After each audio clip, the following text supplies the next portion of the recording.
So I unexpectedly had to be out of town for 3 weeks and my husband was left in charge, and it was all he could do to keep up with the seed starting. So the onions are in bad need of a trim. So let's give them a haircut. So these guys are all very tall. This is kind of fun, by the way, just kind of running your fingers through like their hair. But anyway, you can see they all have at least 2 leaves at this point.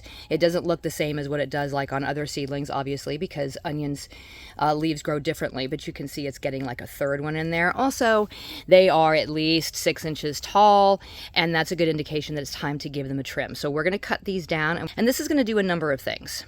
So trimming our onions back to keeping them at about 4 inches or so is going to help to keep them from flopping over, which is going to help prevent the little necks from getting damaged as they get too heavy.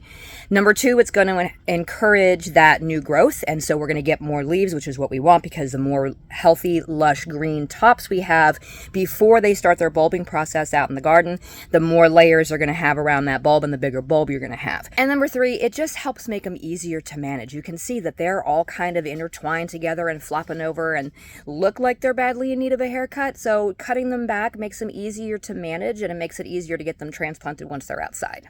So I'm literally just going to cut like the top inch or 2 off of these, depending on how tall they are, to get them to about, 4 to 5 inches or so tall. And I'll just continue to do that until it's time to put them out in the garden. It also helps prevent some of this yellowing along the tips as well. We want to keep these nice and healthy and green. And you don't have to do this one at a time. I literally just kind of take them each in a little quadrant and bunch them together, and then just snip off whatever kind of is above that 4 or 5 inch line. And that way it just makes it fast and easy.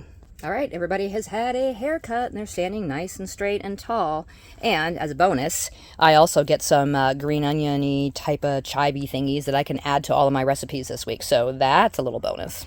And this is just what I do. You don't have to do this. If you do it, you don't have to do it more than once. You could just do it one time. It's your garden. It's your rules. It just happens to be what works best for me. So give it a shot and see if it makes a difference in your onions. Happy gardening.